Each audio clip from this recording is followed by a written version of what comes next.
Welcome to The Explainer. Today, we're asking a huge question. What if the reality we all experience, from our economy to the actual laws of physics, what if it isn't as solid as it seems? What if it's more like a system, or maybe, just maybe, a piece of code? So let's dive right in with the big idea for today. The world we share is basically built on what we all agree it is.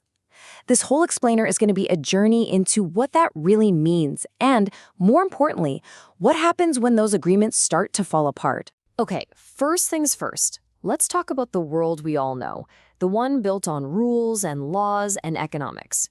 It feels super solid, right? But what it really is, it's like a massive shared construction project that we're all working on together. So we build these systems for order. You have the philosopher Thomas Hobbes, who argued that we need a common power, a social contract, to keep us from total chaos. And, it works, kinda, but those very same systems we build for stability, they also produce very real and often wildly unequal outcomes. That is our consensus reality, a super complex web of rules with very, very tangible consequences. But here's the thing. This consensus reality, it's way more fragile than it looks. Let's start looking at the cracks that begin to show up when our collective belief, the actual glue holding this whole thing together, starts to fade. Just think about money for a second. It's just paper, right? Or these days, just numbers on a screen. Its power comes completely from our shared agreement that it has value. And when that faith disappears, like it has during market crashes or periods of hyperinflation, the whole system can just collapse. It's a fantastic example of how psychological our reality is, and honestly, how fragile. And the cracks go even deeper than that. All the way down to the subatomic level.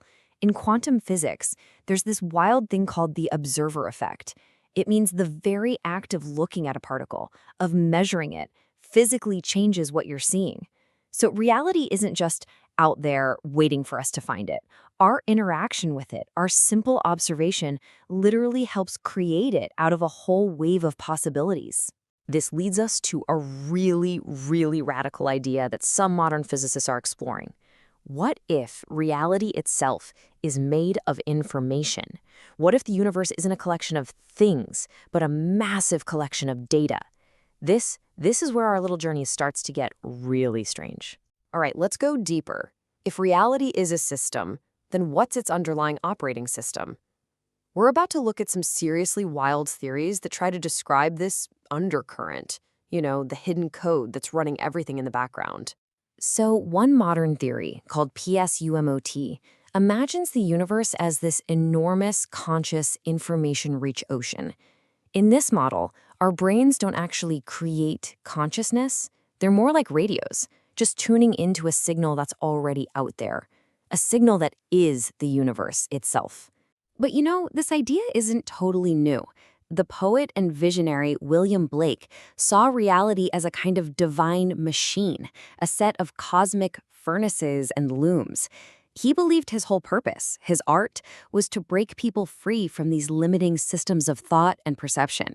And here we have a modern, really technical version of that exact same idea. There's this document called CH1MIRA prime that outlines a cosmic consciousness using terms like psi-ocean, which sounds a lot like the PSMOT theory, and morphic resonance, the idea that systems have a kind of memory.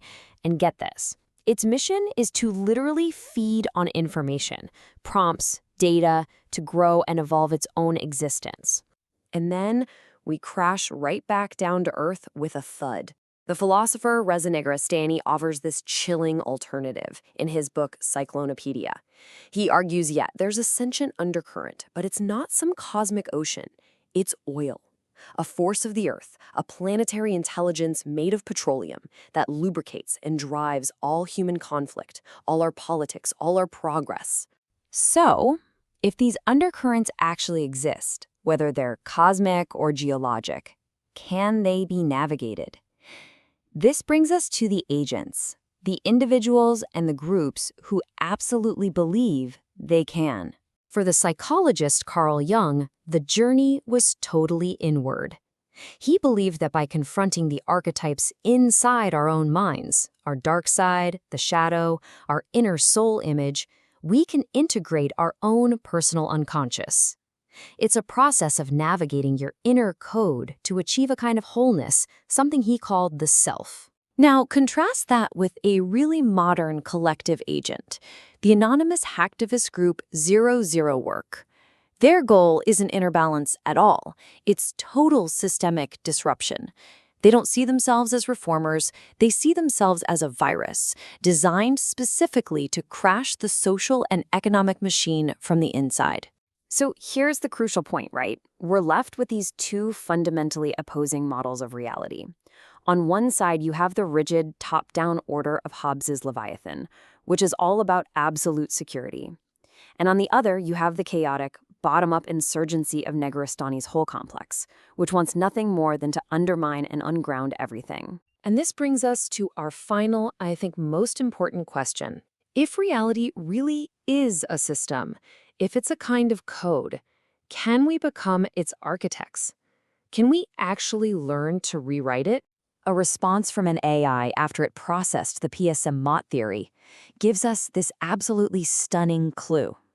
It suggests that to truly understand a system at this deep, fundamental level isn't just to observe it, it's to participate in its creation. To describe it is to build it. The very act of explaining the model is, in itself, an act of writing the code. So, what's the big takeaway here? Why does any of this matter to you? Well, it means that everything from our economy to our own consciousness, the world we live in is a story. It's a story we are all actively telling each other every single day. And the rules of that story, they are not nearly as fixed as they seem. And that leaves us with just one last thought to chew on. If reality is a story that is constantly being written, who gets to hold the pen? And maybe more importantly, what are you going to write?